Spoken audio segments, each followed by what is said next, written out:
Hey yo, since the new beef right now is Jim Jones versus Pusha T, we're going to get into that right now. We're going to look into their careers. And if you don't know, Jim Jones had some criticism for Pusha T regarding him making the top 50 rappers of all time. He went on different platforms speaking on how nobody wanted to be like Pusha T growing up. There's no kids want to be like him, no girls wanted to get with him. So obviously Pusha T found this offensive and came out with a small light jab diss to Jimmy Jones. And Jim Jones responded with his whole verse and he shot a video with it, which was a solid response to Pusha T. Pusha T then came out with a new song or a new verse, which was very short and sweet, which had Cameron speaking on the ending. But since then the beef has gone a bit quiet. But to go into their careers, we'll start with Jim Jones. Jim Jones is from the Diplomats, the New York-based group, which consists of Cameron and Joel Santana and Freaky Zeke. They rep Harlem hard, and they were big in the late 90s to mainly the peak of their careers were like in the 2000s. Jim Jones wasn't the rapper really at the beginning. Actually, he was pretty awful rapper at the beginning, but he definitely has grown. He's developed his skills and has a very distinct voice, and actually has become a New York hip-hop legend over the years. Still releasing music. Always an aggressive personality. He kind of made New York Bloods quite popular in the mid-2000s. Always in controversies as well. Not a stranger to be in trouble with the law or in hip-hop. Classic interviews also. In terms of his music, he had a lot of pop success that charted in the Billboard 200 and other various charts, which obviously indicates that he not only had street popularity, but he also had a lot of commercial popularity. And that would have also come from being close with Cameron, who was the marquee artist, and the Diplomats. In terms of his discography, he had his first album, the debut album in 2004, which was called On My Way to Church. In 2005, Harlem, Diary of a Summer, which was a really good album. And then he had number 3, Hustler's Poem, Product of My Environment in 2006. That's the album that had Ballin'. And then Pray for Rain, which is a good solid album as well. I had that one in 2009. Capo was a good album. Had a decent single on that. Yeah, it was in 2011. Vampire Life, this is when he kind of lost me a bit. But this is when he kind of went all street and was trying to resurrect his popularity. That was in 2011.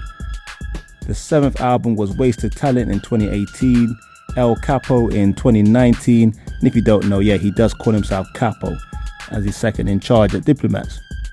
And then lastly, his last album was The Fraud Department in 2021. The albums that achieved notable success, for instance, the Hustler's Poem, that reached number 6 on the Billboard 200 chart and was certified gold by the Recording Industry Association of America. That's the RIAA, if you don't know.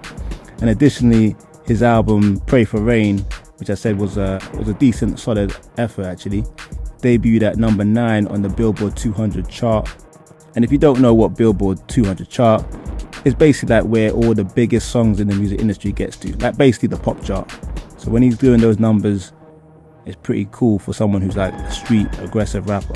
But Jim Jones, I think over the years has just improved a lot with his rapping style. Whether he has a writer, I don't know, but he's definitely better than he was when he was even at his peak in 2006 when he released Ballin'. Okay, now on to Pusha T, who most people feel is winning this beef already. Pusha T is from Virginia, where he started off in the group The Clips with his brother No Malice, and he's known for his distinctive lyricism, wordplay, just being generally quite lyrical, always rapping about street stuff, including being a big-time drug dealer, which obviously most rappers is probably over-exaggerated how big of a drug dealer they were. But he hasn't had as many albums as Jim Jones. He's someone that comes out quite sparingly, but his lyricism and skills on the mic is never denied, and that's why he's a fan's favorite, a true hip-hop artist. Both artists have been around for a similar amount of time. Jim Jones' first album was 2004. Pusha T's first album, with The Clips anyway, was in 2002. But in terms of his solo albums, Pusha T's first album, solo album, was My Name Is My Name in 2013, which had a big critical success. And then Daytona, that came out in 2018, which was a big one. Probably most people's favorite of his albums, and one of the best albums that have come out in the last several years in hip-hop. In terms of mixtapes, he's had The Fear of God in 2011, Wrath of Cain in 2013, Darkest Before Dawn, The Prelude in 2015. And like I said, he was in the Clips beforehand, and those albums were Lord Willing, which I thought was a wicked album, in 2002, Hell Hath No Fury in 2006, and then Till the Casket Drops in 2009. And then there was an EP as well, Fear of God 2, Let Us Pray, and that was in 2011. The reason why he went solo is his brother decided to start rapping, so Pusha T pursued a solo career. My personal favorites is when he collaborates with Jay-Z. Those are always really impressive efforts. And just to show how great Pusha T is and how talented he is, he always holds his own against Jay-Z, which is the biggest compliment you can give another rapper. But definitely, in terms of their careers, they're very, very different types of artists. Pusha T is a very much a rapper's rapper, super lyrical. Jim Jones isn't even really a rapper. He's had a lot of success in the business and in the music side, but it's an odd matchup. In one hand, it's exciting for hip-hop to have two big name artists going at it, but at the same time, it's like you got a very lyrical rapper in Pusha T competing with someone that isn't lyrical at all with Jim Jones.